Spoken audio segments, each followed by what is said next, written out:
Le Seigneur soit avec vous. Et avec ton esprit. Évangile de Jésus-Christ selon saint Matthieu. Gloire à toi, Seigneur.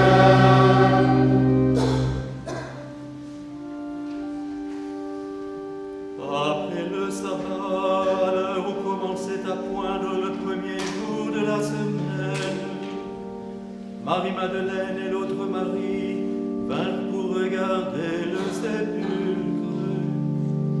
Et voilà qu'il y eut un grand tremblement de terre.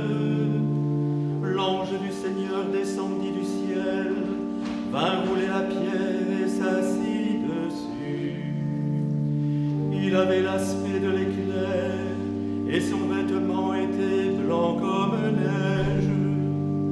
Les gardes, dans la crainte qu'ils éprouvaient, se mirent à trembler, devinrent comme morts.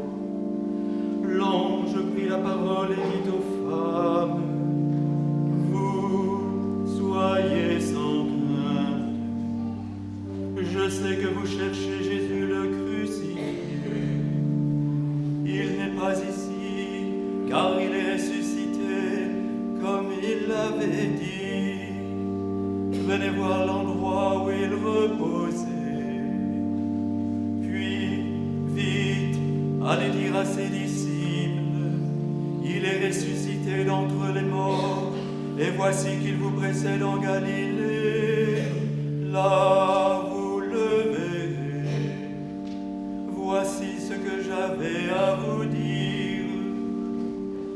Vite, elles quittèrent le tombeau, remplies à la fois de crainte et d'une grande joie. Et elles coururent porter la nouvelle à ses disciples. Et voici que Jésus vint à leur rencontre et leur dit: Je vous salue.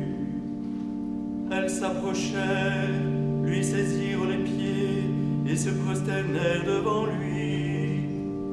Alors Jésus leur dit: Soyez sans crainte, allez annoncer à mes frères qu'ils doivent se rendre en Galilée. C'est là qu'ils me verront. Acclamons la parole de Dieu. Louange à toi, Seigneur Jésus.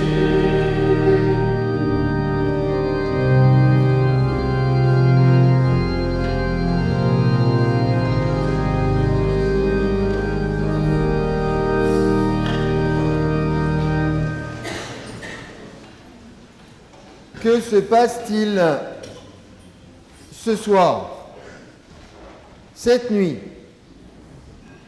Que célébrons-nous? Alors évidemment, si vous avez eu de bons catéchistes, dont je ne doute pas dans cette paroisse, vous savez qu'on fête la mort et la résurrection du Christ. Enfin, la résurrection. Voilà. Sympa, c'est rigolo, c'est original. Ça fait une petite date historique à noter. Manque de peau, on ne sait plus la date. Dommage. Mais,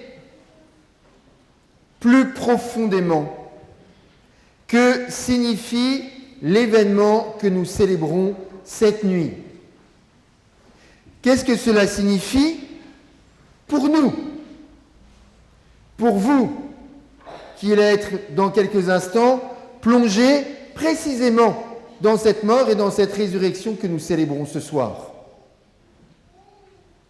Que se passe-t-il? Hier, nous avons célébré la mort de Jésus. Ce moment où, pour ceux qui l'ont suivi durant 3 ans, tout s'écroule. Il n'y a plus rien. Adieu les beaux enseignements, adieu les miracles, adieu ces petites prises d'armes si appréciables entre Jésus et ses contradicteurs, les scribes, les pharisiens, les prêtres. Adieu cette extraordinaire hauteur intellectuelle que Jésus avait sur toute la tradition juive. Adieu cette magnifique autorité qui faisait que les foules le suivaient. Tout cela est enfermé, clos, par la lourde pierre qui, hier soir, a fermé le tombeau. Tout cela repose dans les ténèbres de cette grotte dont rien ne peut sortir. Ce n'est pas la première fois dans l'histoire d'Israël que le tombeau se manifeste. Nous l'avons entendu dans cette longue liturgie de la parole. Nous avons entendu Abraham, père qui, avec sa femme Sarah, ne peuvent pas avoir d'enfants et qui pourtant ont eu Isaac, que Dieu lui-même vient demander à Abraham d'offrir en sacrifice. Totalement incompréhensible, aberrant. Et pourtant, quelque chose d'autre va se passer.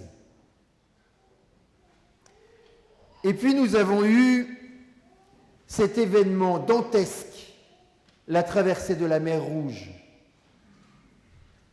Ce moment où Israël est coincé entre l'esclavage d'un côté et la mort de l'autre. Dans tous les cas, l'extermination. Dans tous les cas, la disparition de toute façon des livres d'histoire. Qui, un jour, aurait eu l'idée de parler d'une tribu d'esclaves? Ou d'une tribu qui, en essayant d'accéder à la liberté, se retrouve noyée dans la mer Rouge? Personne. Nouveau tombeau pour Israël. Nouveau tombeau. Nouveau tombeau, mais surtout le tombeau type, le tombeau exemplaire, celui qui s'ouvre, celui qui se fend en deux pour que Israël non seulement échappe à l'esclavage, mais en plus devienne un peuple, un véritable peuple avec une loi, et qu'ainsi il est la vie. Et puis, c'est cette longue série de textes prophétiques que nous avons entendus, où petit à petit, Israël, au cœur de son tombeau, rumine de ce nouveau tombeau, la fin de la royauté,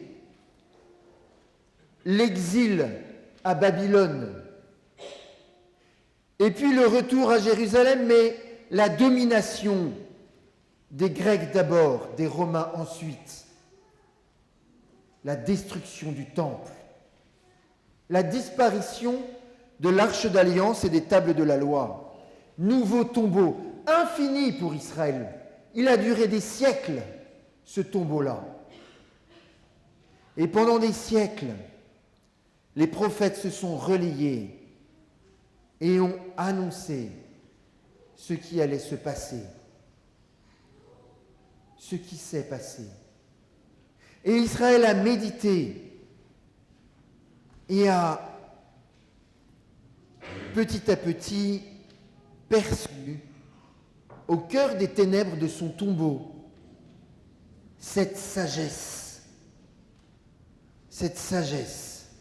que ce que Dieu promettait était bien autre chose qu'un roi, une terre et une loi. Bien autre chose. Tout cela a été non seulement résumé, mais accompli dans la nuit que nous célébrons maintenant. Du cœur même du tombeau, a jailli la vie, a jailli l'espérance. C'est cela que nous célébrons maintenant. Ce jaillissement d'espérance. le fait que en Dieu, par la vie que Dieu donne, aucune de nos limites ne peut être dépassée. Aucune de nos faiblesses ne peut être surmontée. Tout, et à commencer par ce qui nous est lourd, difficile, compliqué, douloureux, emprisonnant. De cela même, Dieu fait jaillir l'espérance. C'est cette espérance-là qui nous anime au plus profond de nous-mêmes. Depuis la nuit des temps, l'être humain sait qu'il est appelé à bien autre chose que cette petite vie terrestre faite d'heures et de malheurs, mais qui de toute façon se termine dans un tombeau définitif. Depuis la nuit des temps, l'être humain prend au sérieux cette magnifique lecture que nous avons entendue au tout début de la célébration, cette parole de la création. Dieu nous a créés pour la vie pleine, pour la vie entière, pour la vie qui est communion avec lui, pour la vie qui dépasse tout ce que nous pouvons imaginer. Et c'est bien cette sagesse qui nourrit, qui anime le cœur de l'homme depuis des millénaires, qui fait naître en nous cette espérance qui chaque matin nous met en marche, qui chaque matin nous fait dire que oui, notre vie terrestre ici est incomplète et nous allons, avec ce que nous sommes et avec la grâce de Dieu, nous allons y ajouter un peu de vie, de cette vie pleine et entière que le Seigneur nous a donnée dans sa résurrection. C'est cela que nous célébrons maintenant. Cette espérance qui nous met en marche. La petite fille espérance, comme dit Charles Péguy. Vous savez,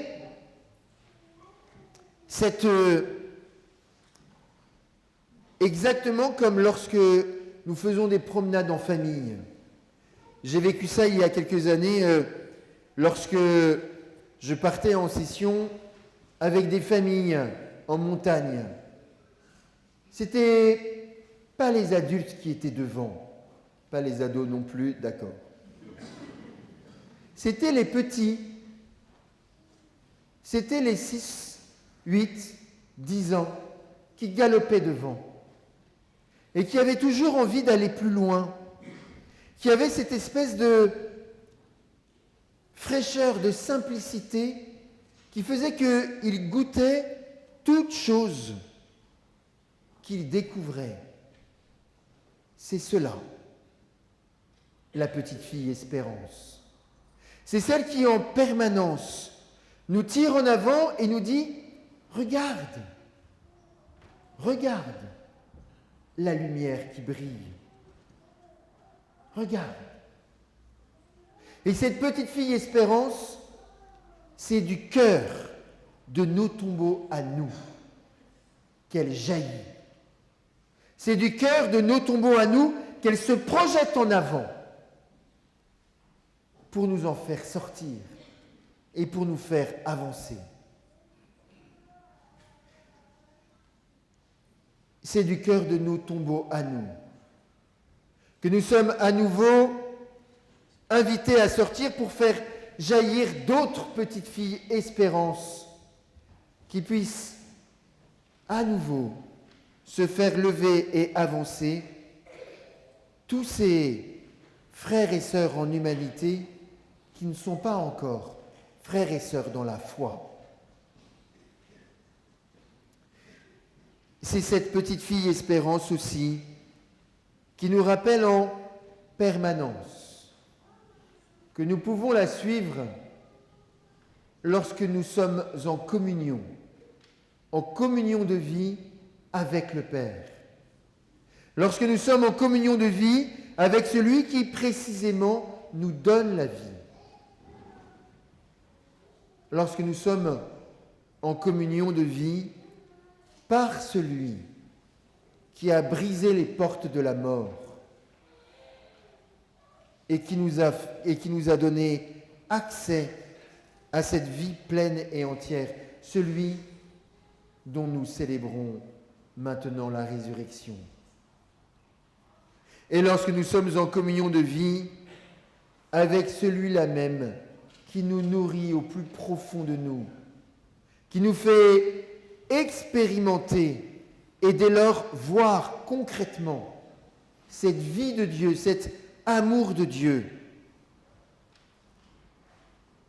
en communion avec l'Esprit Saint lui-même. C'est ce que vous allez vivre, frères et sœurs catéchumènes, qui dans un instant allaient devenir des néophytes, des nouvelles fleurs de l'amour de Dieu, des nouvelles fleurs de l'Église.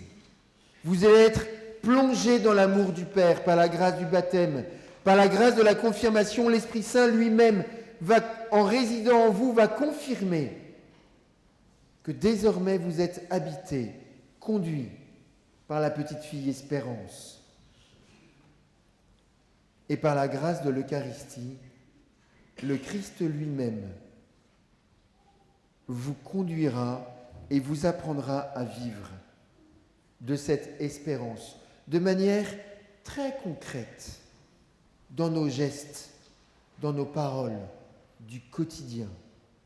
C'est là que cette petite fille Espérance, progressivement, change tout.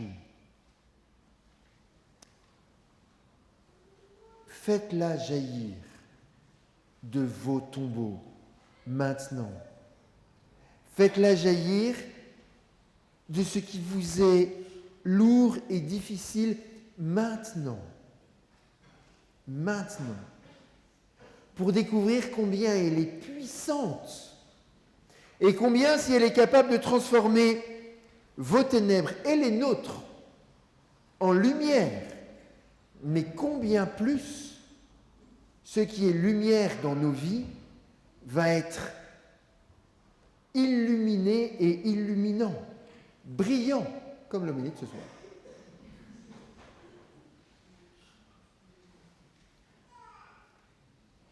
Prenons le temps pour chacun de nous